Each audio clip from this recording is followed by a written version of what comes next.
সারা ভারত তৃণমূল কংগ্রেসের সাংগঠনিক জেলা ভিত্তিক সভাপতি এবং জেলা চেয়ারম্যানের নাম আজ ঘোষিত হয়েছে।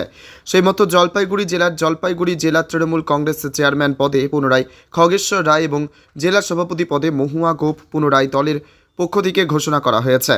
আর এই খুশিতে দলের কর্মী সমর্থক এবং পদাধিকারীরা জেলা তৃণমূল কংগ্রেসের সভানেত্রী মহুয়া গোপের বাড়িতে ভিড় জমাতে শুরু করেন।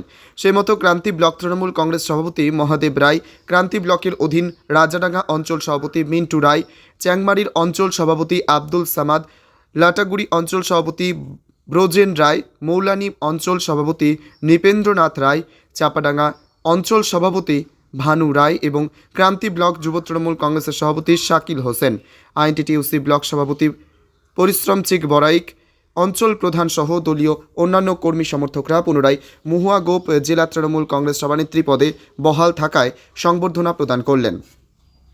এ বিষয়ে নবনির্বাচিত জেলা সভানেত্রী মহুয়া গোপ জানালেন, তৃণমূল কংগ্রেস সভানেত্রী মমতা বন্দ্যোপাধ্যায় এবং অভিষেক বন্দ্যোপাধ্যায়কে পুনরায় এই দায়িত্ব দেওয়ার জন্য অনেক অনেক ধন্যবাদ জানালেন।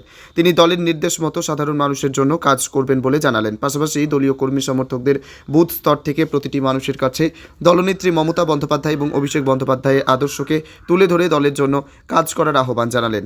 এমডি রাসেলের রিপোর্ট, ক্রান্তি হেডলাইন নিউজ। 30 তারিখ বিকালেই দিদি আসবেন। আমাদের 3 দিনের সফরে উনি আসছেন, থাকবেন উত্তরকন্যায়। উত্তরকন্যাটা কিন্তু জলপাইগুড়ি জেলায়, অর্থাৎ জলপাইগুড়ি জেলাতেই 3 দিন থাকবেন।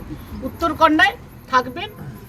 19 তারিখ বিকালে আসবেন। বিকালে ওনার একটা মিটিং আছে, ইন্ডাস্ট্রিয়াল মানে চেম্বার অফ কমার্স এদের নিয়ে মিটিং আছে আমাদের। ওই দিন সম্ভবত আগামীকাল জানতে পারবো, সম্ভবত জলক্রেশ মেলার ওই স্কাই ওয়াকটা উদ্বোধন হবে।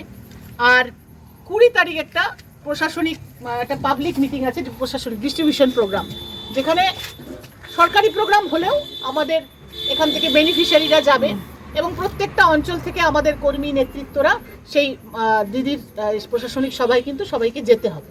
প্রশাসনের থেকে যে বেনিফিশিয়ারিদের প্রধানরা এখানে আছে, সেই তালিকা অনুযায়ী প্রত্যেকটা বুথের থেকে আমাদের পঞ্চায়েত, আমাদের যারা দলের দায়িত্বে আছে, দলের কর্মী আছে, দিদির সভায় যাওয়ার জন্য কিন্তু এখান থেকে টাইমটা বলে দিন, একদম সমস্ত গাড়িতে টাইম মতো, প্রত্যেককে টাইম মতো গাড়িটাকে প্রত্যেকটা অঞ্চলে কিন্তু করতে হবে। কারণ মিটিংয়ে ওখানে দেরিতে পৌঁছালে তো হবে না, আগে পৌঁছাতে হবে। আর জায়গাটা ওই আমাদের ফুলবাড়ি ওখানে ভিডিওকন মাঠে, ওখানে ভিডিওকন মাঠে এর আগে যেখানে সভা হচ্ছিল উত্তরকন্যার পাশেই, সেইখানেই সভাটা হচ্ছে। এখানে দিদি আসলে এখন তো ওই বৃষ্টি বাদলের দিন, হেলিকপ্টার হলে অনেকটা দূরে হয়ে যায়, আর গাড়ি হলেও কাছাকাছি।